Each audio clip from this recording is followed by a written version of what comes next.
Mae'r arddangosfa gelf a Chrefft eleni wedi denu rhyw 4,000 o gystadleuwyr, ond wrth gwrs dim ond y goreion sydd yn cael gweld eu gwaith yma heddi.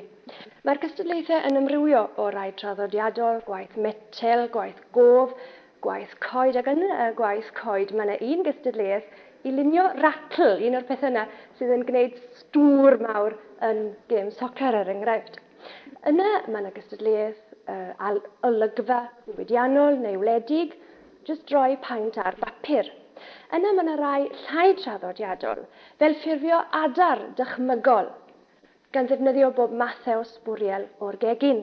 A mae yna un arall hefyd sydd braidd yn ddoniol, llunio pen o bapur, ond gan ddefnyddio balŵn yn sylfaen i'r pen. Rhywbeth fel yna sydd yn denu'r llygad fwyaf, ond wrth gwrs fe gewch chi weld rhyw dymad o fan hyn a thymad o fan co.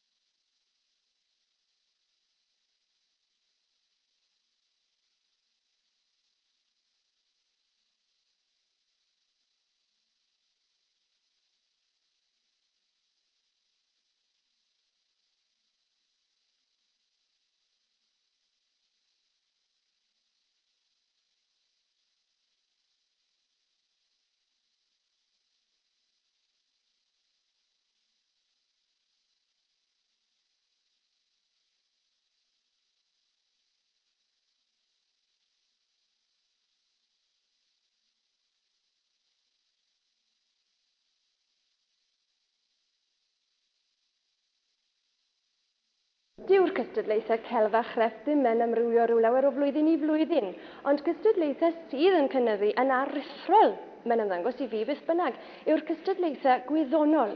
Dyma chi hon er enghraifft, sydd yn gystadleuaeth am lyfr lloffion yn cynnwys darluniau, diagramau, ffotograffau a nodiadau yn disgrifio ffurf a siap o'n cwmpas mewn natur, pensaernïaeth ac yn y blaen. A mae yna waith manwl a gofalus yma. Ond yn ôl y beirniad, dyw hwn ddim yn deilwng o'r wobor gyntaf, dim ond yr ail wobor gafodd adran ysgol gyfun maes y dderwen ystryd gynlais. Yn ogystal â'r cystadlaethau, mae yna arddangosfa gwyddoniaeth yma, wedi threfnu gan golegau ac ysgolion Aberystwyth, sydd yn ymwneud â dysgu gwyddoniaeth i blant ysgol. Yr Athro Alun i'ch chi'n Cadeirydd Pwyllgor Gwyddoniaeth yr Eisteddfod. Y peth wi wedi dwlu arno fe yw'r arbrofion yma chi'n neud eich hunain.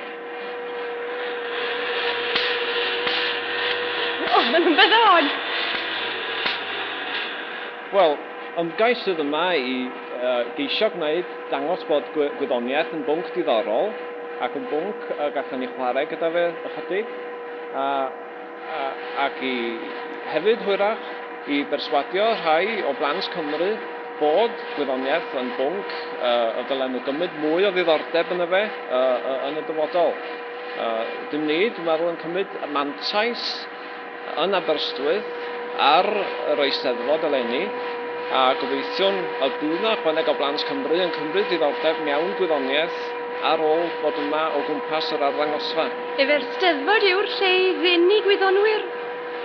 Wel, mae gwyddonwyr yn eitha prin yn y brifysgol yn awr, yn enwedig mewn pynciau fel ffyseg a mathemateg, a dwi'n meddwl dylan ni gymryd mantais ar unrhyw sefyllfa fel yma sydd yn mynd i helpu ni i ddenu mwy o wyddonwyr.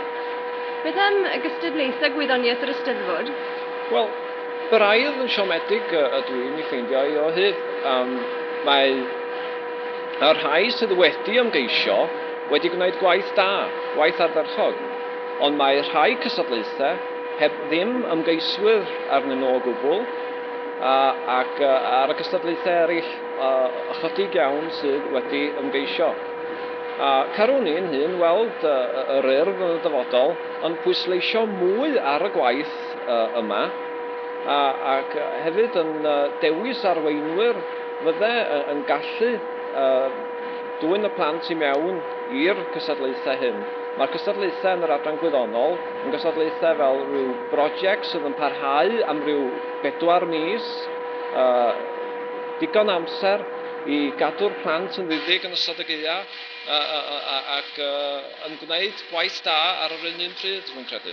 Gawn ni weld, Athro, diolch yn fawr i chi.